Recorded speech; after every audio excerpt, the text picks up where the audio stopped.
આજ તો આપણે વ્લોગ ચાલુ કરી દીધો ડાયરેક્ટ ગાડી. તો એમાં છે લાલ પરેડ લઈને નીકળી ગયા દર્શન કરવા માટે. સાથે આયા હતા મારા ભૈલાલભાઈ આવી ગયા કુંવર મેરડીમાં ના દર્શન કરવા. દર્શન કરીને વર્તા થઈ ગયા, રસ્તામાં મળી ગયા આપણા ફોલોવર. ત્યાંથી આગળ આયા તો આપણને મળ્યો આપણો વાડો ભાઈબંધ. તો ભાઈબંધને બે હતી તો ગાડીમાં નીકળી ગયા હારી જ બાજુ. તો રસ્તામાં મળી ગયા વેપારી ને એમાં પાછા અમને ધોકો બતાને બીવરો નહીં બતાવે, અહીંયા નીકળવાનું નહીં. તો આપણે પણ દેવાયત ખાવાનો ડાયલોગ મારી દીધો. ભલે દીએ નીકળવાનું હોય ભાઈ, મજા આવે ને ખૂટા ખોડ દો. ત્યાંથી આવી ગયા હારીજ ને આપણને હારીજમાં મળી ગયા આપણા ખાસ મિત્ર ટાઈગર સાહેબ. પછી થઈ ગયો દિવસ બીજો ને આપણે રૂમાલ લઈને નીકળી ગયા નાવા માટે. નહીં બેન ફ્રેશ થઈને નીકળી ગયા આપણે લાલ પરી લઈને. સાથે આવી ગયા આપણા ભૈલાલભાઈ આવી ગયા હારીજ ની બજારમાં. આપણે જવાનું હતું પાટણ, તો આવી ગયા પાટણ હાઈવે ઉપર.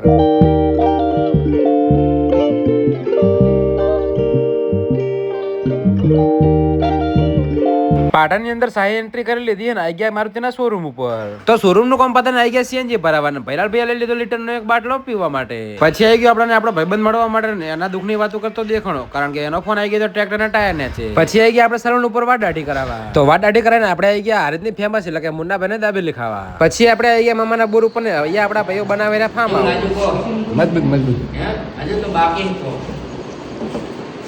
પછી આવી ગયા ઘરે. મળીએ કાલ નવા વ્લોગ સાથે. જતા જતા એક કોમેન્ટ કરતા જાજો કે હું ડેલી વ્લોગ ચાલુ કરું કે ના કરું.